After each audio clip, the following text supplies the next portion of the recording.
Vanessa Marquez, your friendly vegetarian here. As I prepared to record this episode, all I kept envisioning were the words, "We interrupt your regularly scheduled program to bring you this breaking news." As I changed this week's topic a day before publishing it, I delayed publishing this podcast by several days actually, because I had so many mixed feelings. Not about whether or not I should speak up, but about what my message should actually be. I kept feeling the words colorblind in my heart and I couldn't shake it. Since to me, colorblind is a physical inability to see color, it didn't make any sense. I kept thinking that racist individuals see color and choose to hate it. So I decided to do some research and discovered why that name fits this episode so perfectly. You are listening to Colorblind Racism. Get comfortable with the uncomfortable on the Skinny Podcast. In her article, Colorblind Ideology is a Form of Racism, by Monica Williams, a licensed clinical psychologist, she states, quote, "In a colorblind society, white people who are unlikely to experience disadvantages due to race can effectively ignore racism in American life, justify the current social order, and feel more comfortable with their relatively privileged standing in society." She quoted Stephanie Freiberg from an article in 2010.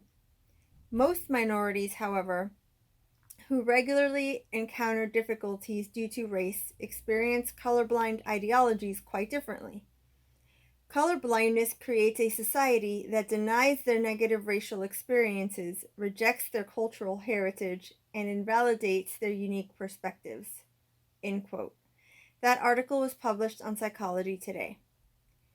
The racial and social divide is too important to ignore, and I wanted to also speak up and stand for my friends who are going through so much during this time. Dear God, do you see the heartbreak? Yeah. How can I convey my thoughts effectively about the recent events that have shaken our nation yet again and unleashed another outcry for help? It seems that every week or so another Black American dies at the hands of our police force or those claiming to protect their communities. Dear God, do you see the heartbreak, anger, and helplessness inflicted on our communities?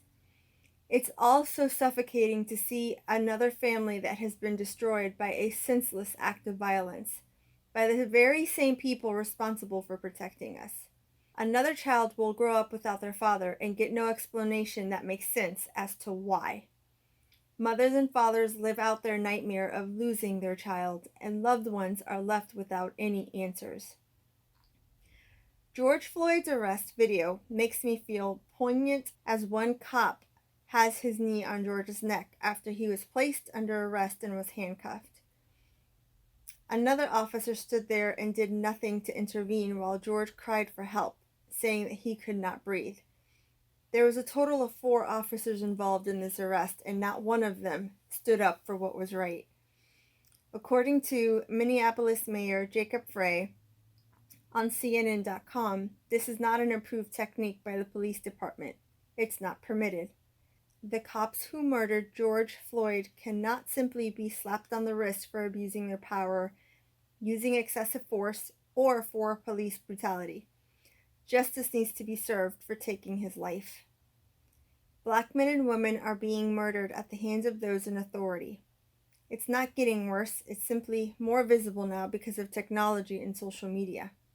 If George Floyd died because of his skin color, then the cops' behavior does not reflect authority, but echoes their core beliefs about brown people, and how disgusting is that? It's hatred and racism that has cost so many innocent lives. It's so easy to play the blame game and point the finger at the victim, saying things like, well, if he hadn't acted that way, or would have just done what the cops said, that wouldn't have happened to him.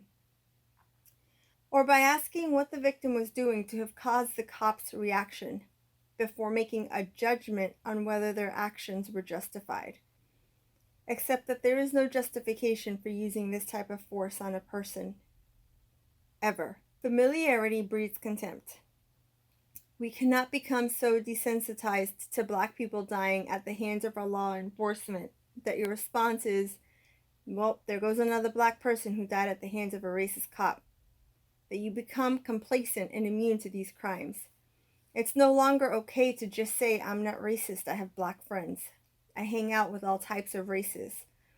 Or that you love everybody equally, but yet you stay silent when their voices are not being heard. It's time to use your voice and your position of privilege to create change. I personally felt like I wasn't sure what I could do. What can I do to make a difference? Patrice C. Washington from Seek Wisdom said it best, quote, I can't live it and defend it, end quote. We need to speak up. Speak up to your circle, the people you influence, and those that surround you. In 1 Peter 4, verse 10, it says, each of you should use whatever gift you have received to serve others as faithful stewards of God's grace in its various forms. If you're not sure what your gift is or what you can do, think of it this way. If you feel like you don't have a platform, Instagram, Facebook, Twitter, and TikTok are effective places to speak up, just to name a few. Check up on your black friends. Make sure that they're okay. Let them know that you're there for them, that you see them, love them, and that they are valued. Do so in public too. Stay-at-home moms and dads, keep raising children who love others and respect and welcome each other's differences. You are making a difference. Sing it, dance it, write about it. Whatever your gift is, use it. In the words of Viola Davis, you are privileged and blessed to do what? I reflect on my life and think, what if I would have had a child, especially a son, with my ex-husband who is Haitian and dark brown? How would I explain to my son that he is a target, while also teaching him that he is an equal in society? Aren't they conflicting messages? I'm trying to imagine saying, hey son, you have to behave differently around cops and authority because of your skin color. For some of my family and friends, it's not a hypothetical situation. For them, it is their reality. They are moms and dads who worry when their children leave the house, praying that they return home safely, hoping that an unforeseen routine stop doesn't end in racial violence. When I have been pulled over, those flashing lights behind my car have made my heart skip a beat for a completely different reason. I'm thinking, crap, was I speeding? And if I get a ticket, how much is that going to cost me? It has never been about my skin color, ever. I think that it's also a fine line to not teach racism towards the very people who are demonstrating it on your families and communities, or any race for that matter. Not all white people are racist, not all black people are criminals, thugs, or gangsters, whatever category people try to put them in.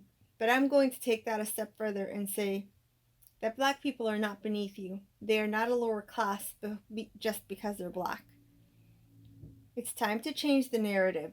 We must learn to value people and life, all races included, and we need to do so by fully understanding that it will not be reciprocated by those who refuse to learn, grow, and change. Otherwise, aren't we sharing the same hatred and racial color blindness? Whites hating the browns for their skin color, culture, and background, and black people hating the whites for their privilege and lack of understanding of what their daily lives are truly like when evil men and women attack their basic human rights to live and to do so peacefully. As I read Romans 12, right before I wrote out my notes during my devotions, these verses stood out and they couldn't be more perfect. Romans 12:9 through 13 says, love must be sincere. Hate what is evil, cling to what is good. Be devoted to one another in love. Honor one another above yourselves. Never be lacking in zeal, but keep your spiritual fervor serving the Lord. Be joyful in hope, patient in affliction, faithful in prayer. Share with the Lord's people who are in need. Practice hospitality. If you find it difficult to do this, then please pray and ask God to help you to do so. My prayer for my black friends and family is that God give you strength and courage, that He protect you and your families during these chaotic times, that even if you don't hear it from others, you hear it from me. I am with you, I stand with you, I pray with you and for you. You are not alone, and you are loved. For my police officers, I pray that God protects you as you fight to preserve the integrity of your task force, who represent the good in our justice system, and who truly care about doing what is right for your communities and for justice. May God's light shine through you. To our government and those in leadership, you are leading in uncharted territory and in very uncertain times. I pray that the God of the ages guides you and that you listen to his leading and do what is right and just. I pray that our Heavenly Father gives you the wisdom and knowledge to take action and create the change you know our country deserves and desperately needs.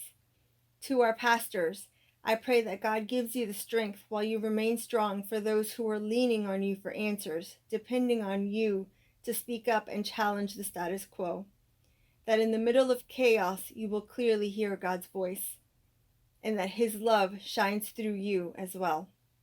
I'm praying God's peace and comfort for the families who have lost their loved ones due to violence and racism. May justice be served on your behalf and for those who have been waiting too long to see their due process.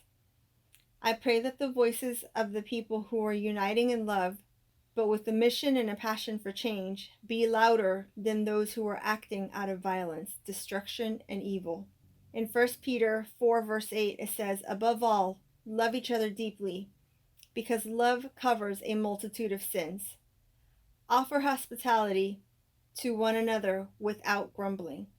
I think that this quote by Martin Luther King in 1956 says it best. Quote, "As you press on for justice, be sure to move with dignity and discipline, using only the weapon of love. Let no man pull you so low as to hate him. Always avoid violence.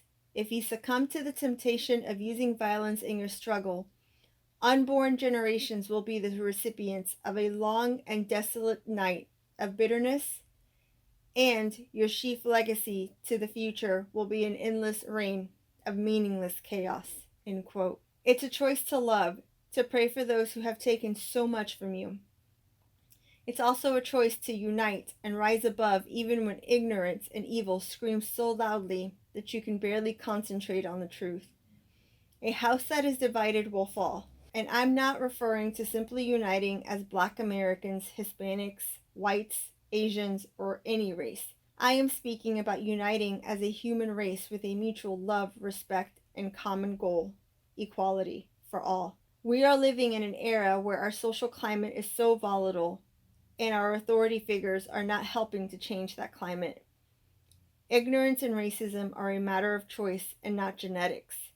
This evil mindset has been passed down for generations. Yet you cannot combat evil by simply being kind, but through the power given to us through Christ Jesus, by praying and striving for change together. Will you be a part of the change, or will you simply sit in silence, wishing it all away, wondering when things will just return to normal? I may not know exactly what needs to be done, but I know that my voice can be heard and will therefore speak up. I hope that this episode has made you think, and hopefully giving you the courage to speak up and stand for justice. Please like and share this video. I'd love to read your comments below, but please do note that the comment section is not your platform for hate or slander. Those comments will not be tolerated and will be deleted. Otherwise, let's start this conversation. On a slightly different note, after today's episode, Season 2 of the Skinny Podcast will premiere on August 20th. Thank you so much for listening. I hope you have a wonderful, wonderful, blessed week.